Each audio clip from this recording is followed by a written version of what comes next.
With just 2 days to go for the voting in Delhi, the demography debate is back in the spotlight. Armed with a JNU report titled Illegal Immigrants to Delhi, analyzing the socio-economic and political consequences, BJP has now accused the Aam Aadmi Party of patronizing illegal Rohingya and Bangladeshi migrants in the capital. BJP MP and spokesperson Sambit Patra cited this report to claim that AAP's patronage to illegals from Bangladesh and Myanmar is causing a demographic manipulation and affecting the poll process. Aam Aadmi Party has hit back at BJP's allegations and has accused the BJP and central government instead of sheltering Rohingyas. Meanwhile, both the Congress and TMC have slammed the Modi government over illegal immigration and its impact in Delhi. ये सारा कुछ political patronage के कारण हो रहा है, अर्थात कुछ राजनीतिक दल इसको बढ़ावा दे रहे हैं, पैट्रोनेज दे रहे हैं। यहाँ लिखा है political patronage plays a crucial role allowing the steady influx of undocumented Bangladeshi and Rohingya. Hardeep Singh Puri ji ने बहुत अच्छे से कहा था कि भाई रोहिंग्याओं को सह सम्मान हम दिल्ली में छत दे रहे हैं। तो हरदीप सिंह पुरी जी ने इसका मतलब ऐसा काम किया है जो रोहिंग्याओं को बसा रहा है दिल्ली में। That shows the incapability of the Home Minister and the entire Bharatiya Janata Party. For 10 years they've been sleeping in the city. If they were present in Delhi, why didn't they take action? तो Bangladesh border इसका किसका responsibility है? BSF is responsible, but due to their failure the outsiders from Bangladesh they are taking entry into Indian soil. You're watching the News Hour at 10, debate number 2 on Times Now, Super Prime Time. Joining us on the panel are Abhinandita Mathur, spokesperson of the Aam Aadmi Party. Also with us is Arka Kumar Raj, political analyst.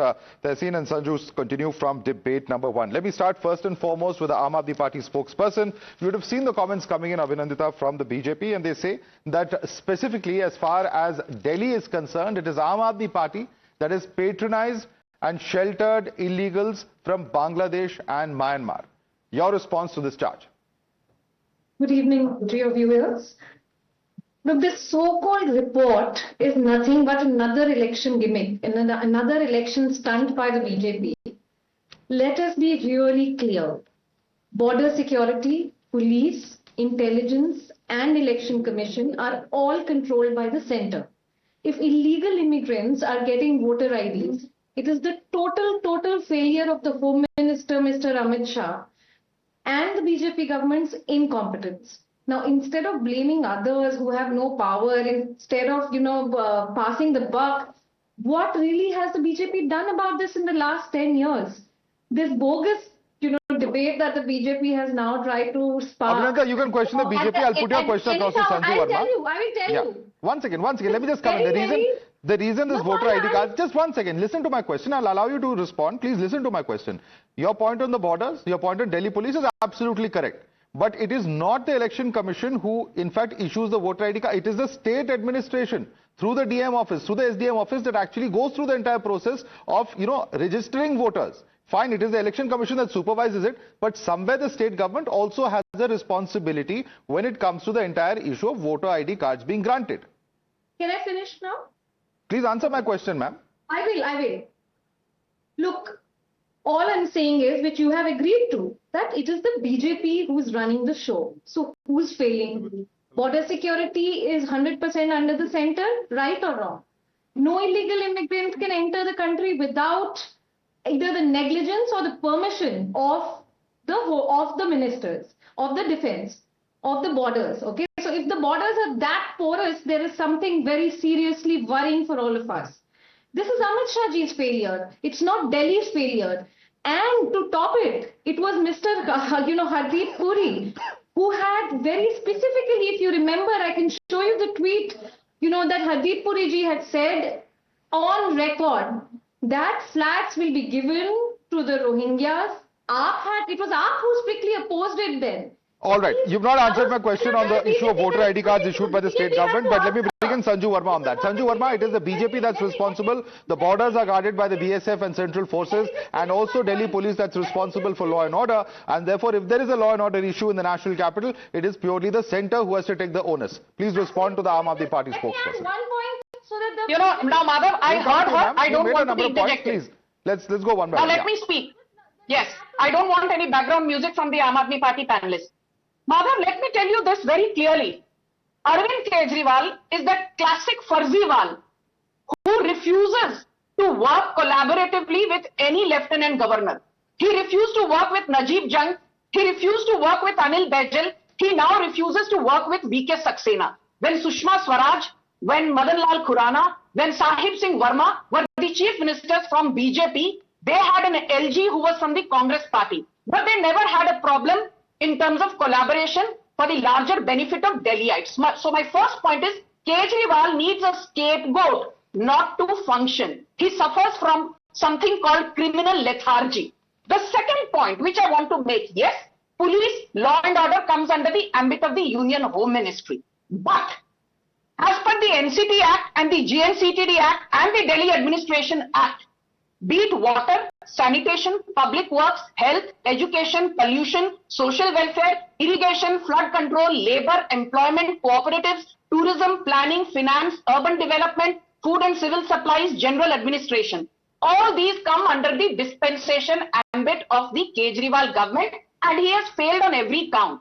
That is my second point. The third point is this. Yes, we have a 4,097 kilometer border with Bangladesh. A large part of that has been porous for socio-economic and legacy reasons for the longest time. Indira Gandhi signed the land border agreement with her counterpart Sheikh Mujibur Rahman way back in 1974. It was after 41 years in 2015 that the Modi government actually brought to fruition the LBA signed 4 decades back. And my limited point, my final point is this. Do you know something? There is a Home Ministry dossier in 2018 which was revised in 2022. The onus of identifying illegal Ghuspetiyas, illegal aliens, illegal Bangladeshis, illegal immigrants, the onus of identifying Rohingyas lies with the respective state governments or union territories and their heads, post which the Union Home Ministry under Amit Shah will take necessary action. Kejriwal has been ruling Delhi for more than 10 years. Why did he not identify illegal Ghuspetiyas? Why are you mollycoddling illegal Rohingyas? Let me bring in now some of the other panelists. Let me bring in Arka Kumar Nag. Arka Kumar Nag, this very same report highlights the percentage of population arriving in Delhi from different states. The highest number is in terms of percentage of population, 43% coming in from West Bengal. The other states, Assam, Tripura, Jharkhand, etc. are at 16.3, 8.7 and 11, and then so on and so forth. Other states have been mentioned. But the point being made over here by the BJP is that why is it only in West Bengal that this illegal immigration is so rampant is a point they are trying to highlight. Would you like to respond to that? Well, the fact is very clear. The fact is that for years since the Bangladesh was created and even after nearly 10 years of the BJP government, the fencing of the Indo-Bangladesh borders has started now. Because every day we come across news that there are disruptions because of the Bangladeshi border forces who are creating disruptions in making the fencing of the borders. So borders has to be secured, borders has to be sealed. I do not disagree in this point that what Sanju Verma said with regard to the responsibility of the state governments in identifying the infiltrators. But at the same point of time, documents like Aadhaar, documents like passport, they are documents which is beyond the control of the state government. And so far as the voter lists are concerned, you are right that the district magistrates plays a extremely important role so far as the voter list and the voter ID cards are concerned. But those are issued on the basis of other documents. So it cannot be, it has to be a collaboration. If at all the Modi government believes that they want to eliminate the Ghuspetiyas, and more importantly, if the Modi government is aware that what are the numbers of Ghuspetiyas in which of the states, why are they not taking action? I mean, obviously these are illegal immigrants, they don't have a passport issued by the center. Maybe a driving license or some other document which the state government has provided. That is the concern that has been expressed even in this particular report. The issue of fake IDs rests with the state government. No, the Aadhaar card, Madhav, Aadhaar card is something which is available after 2014 more easily than it was ever available. Okay. So Tushar, I want Tushar to respond to that. Tushar. By the state governments. Aadhaar card. Tushar Gupta joining our panel. Yes, Tushar, please go ahead. Would you like to respond to Mr. Arka Kumar Nag? The responsibility solely is with the centre, because several of these documents are actually issued by the central government agencies, and also the border, of course, which he's citing, that is something, the fencing has just begun, which is something that should have happened long ago. Good evening, Madhav. Look, let's be clear about two things. We all know what's going on in West Bengal in terms of the entry of illegal immigrants. We all have seen the social media videos. We all have seen the demography get changed. We all have seen what's happened to the villages over there, how they've been taken over. We've all seen all of that. Let's not pretend that we do not know what's happening. Let's not pretend that the Jharkhand villages are not witnessing a demography change as highlighted by the MLAs there, by the MPs there, across party lines. Let me repeat myself, across party lines. Now the Aam Aadmi Party says everything is the centre's job. It's nothing new that they are saying. Any crisis in Delhi, big or small, it's the centre's job to solve. The people have also realized this, and that is why on Wednesday, they are not going to vote for the Aam Aadmi Party. But my simple question, Madhav, is when the centre comes forward with the proposal, says we'll have a single electoral roll under one nation, one election, it will be a digital electoral roll, it will be there to eliminate the redundancies, it will be there so that the state election commissions and the central election commission can work together collaboratively. Parties like Aam Aadmi Party reject the proposal. Why? You have a problem with Rohingyas, you say the centre is allowing them. Okay.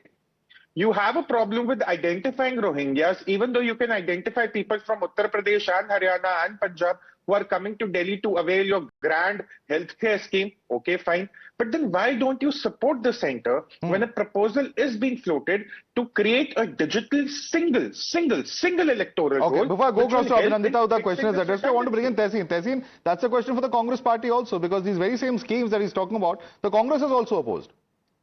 Madhav, before that, 5 states share the border with Bangladesh. 4 out of them are governed by the BJP.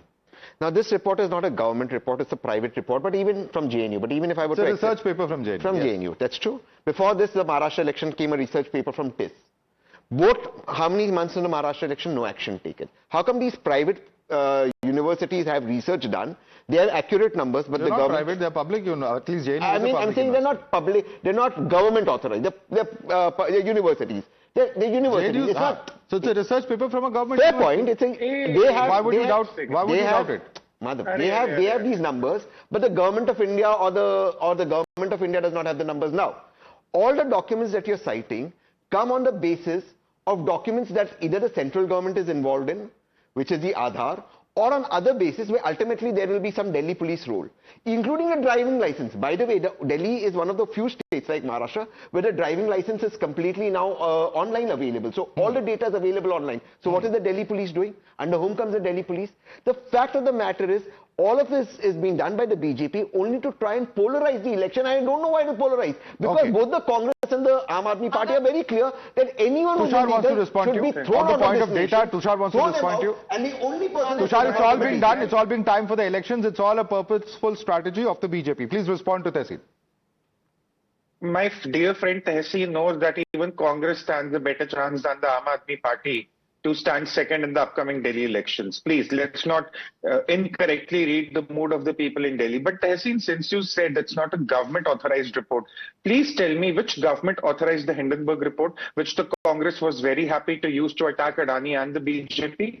Which government was authorizing the numbers presented in the Hindenburg report? Which government authorized saying that Adani has liquidity issues and therefore Indian PSUs have liquidity issues? Then we did not talk about liquidity. Then we did not talk about economic attack. We defended the group, the conglomerate using numbers. Today you're saying, oh, let's discard this report because everything is fine in Bengal, everything is fine in Jharkhand, the states under India Alliance, because somehow BJP is responsible for the Northeast. Again, Tehseen, the reports of demography changing in villages is coming from Jharkhand and West Bengal. Let's in 10 seconds. Quickly respond. I agree with you. You disrupted Parliament when Hindenburg came out. What was the government sanction? I agree with you. But if a government is citing a report which it is not authorized, it's a report from people in JNU or from TIS or whatever, then the government should be ashamed that as government, they failed to stop infiltration and they are now looking at a report and saying, look at this report. If you look at this report and it's correct, the first person who should apologize to the nation is the present Honorable Home Minister. He should come here and apologize. Okay. Sanju wants to respond to you. Yes, Sanju, quickly, please. Wrong interpretation. Madhav, can I please come in here? Thank you. Madhav, let me say one thing very clearly.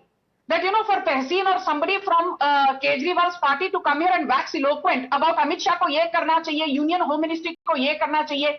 Pehli baat to Amit Shah, Narendra Modi, Union Home Ministry, the Prime Minister's office, aapke bhashan ki zarurat nahi hai. Get that loud and clear. The second point is this. If you recall in 2016, the Union Home Ministry issued a notification that the jurisdiction of the Border Security Force will be enhanced by 50 kilometers. Who were the people who were protesting against that Union Home Ministry notification? It was the Congress ecosystem. It was the Mamata Banerjee ecosystem. It was the Arvind Kejriwal ecosystem. 2016, you did not want the BSF jurisdiction to be enhanced. But on television debates, you start giving bhashan to Amit Shah. Thodi sharam nahi aati hai. Okay. Itni hypocrisy aap late kahan se ho? And my final point is this. Let me quickly bring in the Aam Aadmi Party spokesperson. Abhinandita Mathur, you didn't answer my first question on the responsibility of the state government when it comes to certain ID cards. But the question that I would like to ask you is this. Recently, the Aam Aadmi Party has asked schools to identify the children of illegal immigrants. The big question is, why was action not taken 10 years ago? And you would recall that in 2017, Aam Aadmi Party MLA, Mr. Mohinder Goyal, was in fact before the Delhi police following allegation of involvement in aiding Bangladeshis or illegal Bangladeshis in the national capital. What do you have to say about these 2 points? First, let me correct you that Mr. Goyal is not an accused. He's actually a witness in the case. So there you must not mislead the viewers. Number two, the questions that I didn't say accused, ma'am. I said appeared before Delhi police. That's all I said. I didn't say he's accused. But you must so say please witness. Don't put words in my mouth. Might confuse the people. Right? That's all. Okay. Now, hear this. The BJP runs the borders. The BJP runs the police. The intelligence is with the BJP. And the election system is with the BJP. If they are claiming that there are illegal migrants, illegal immigrants are getting voter IDs, if they are claiming that they are lying, so there are only two possibilities. Either the BJP is lying or they are damn incompetent. And I think it is the latter. Number two, the irony of it, which is I was smiling when Sanjay was talking. पहले तो ये JNU के पीछे पड़े हुए थे, अब JNU की एक रिपोर्ट को ऐसे लाके दिखा रहे हैं जैसे कि वो it's hilarious. It is hilarious. Sanjay was very funny. You are really funny. All right. Completely out of time. Is JNU good or bad? Many questions, but here are just 3 or 4 findings. That the proliferation of slums has put immense pressure on Delhi's infrastructure, overcrowded hospitals has reduced healthcare access, education system overburdened, quality of education affected, economic competition with locals has led to resentment in locals, illegal activities, smuggling, document forgery, trafficking, terror, extremism. All of these are very important points that have been covered by this report. Certainly, of course, very important points that have been there. I'd like to thank all our panelists, Sanju Verma, Tushar Gupta, Abhinandita Mathur, Arka Kumar Nag, and Tehseen Poonawala for joining us this evening.